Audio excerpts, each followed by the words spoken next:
You're watching the 2023 City of Detroit Political Overview with Khary Frazier of Detroit is Different and Malachi Barrett of Bridge Detroit. How does council prioritize environmental sustainability and address environmental concerns within the city? So there's a couple of things we could talk about here. Air quality is a big one, right? I've been seeing more and more about air quality. We're coming off a year that was kind of apocalyptic, really, in terms of the wildfire smoke that was coming from Canada and the daily alerts that I get on my phone from. I never paid attention to the particles in the air like that. That was on my phone until this summer. It was a big wake-up call for me, too. I mean, it's something that I never really thought I had to think about before as somebody that doesn't have any kind of respiratory issues or things like that. I mean, being outside when you feel like you smoked a pack of cigarettes just from being outside. So that's big. I mean, the wildfire smoke, it's going to be a continued issue. Those the devastating kind of fires are there's been fires up in the UP, not even just in Canada, New York. I mean, it's something that we're going to have to deal with. But also environmental pollution from the Stellantis plant was a major thing that got talked about a lot this year. There was some money that was put toward more air quality filters and monitoring to get a better sense of like where's the pollution coming from and how bad is it and who's it affect. Also down in Delray neighborhood, they're planning on building a forest, a phytoforest is what they call it. I mean, that's just like a science term basically for they want to plant a bunch of trees that should help mitigate truck traffic, should block some of the emissions coming from that. Interested to see how well that works, but kind of a creative thing that they're trying to do. Councilmember Benson, Scott Benson got I think it was an ordinance passed at the end of the year that basically sets requirements for emissions. So basically big buildings have to kind of report to the city now what their sustainability and environmental impact is. And I think that is a data gathering effort that will lead to more policy decisions in the future. So they're starting to gather some information there.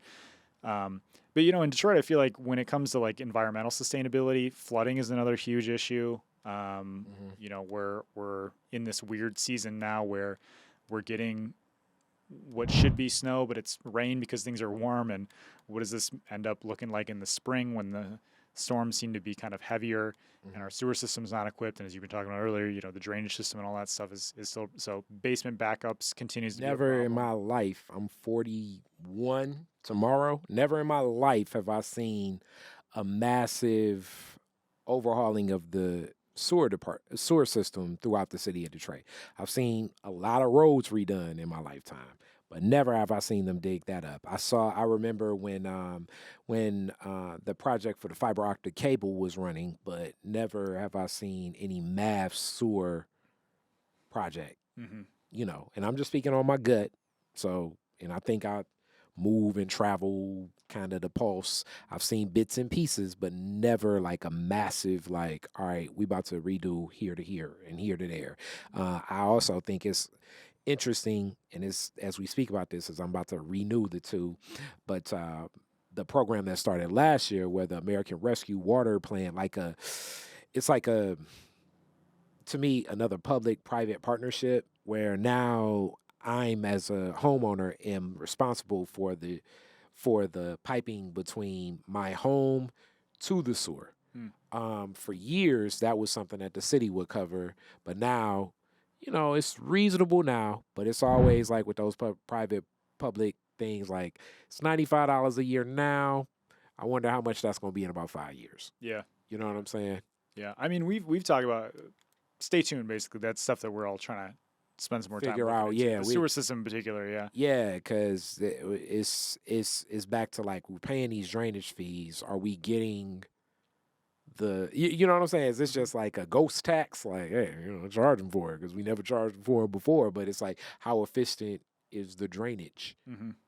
As it's oftentimes, and this is interesting as you talk about rain and trees, because a lot of times the drains will get filled with leaves, and me or one of my neighbors got to be in the street with, brooms picking up leaves to throw that away, which is something we do in community. But if I'm being taxed on this stuff,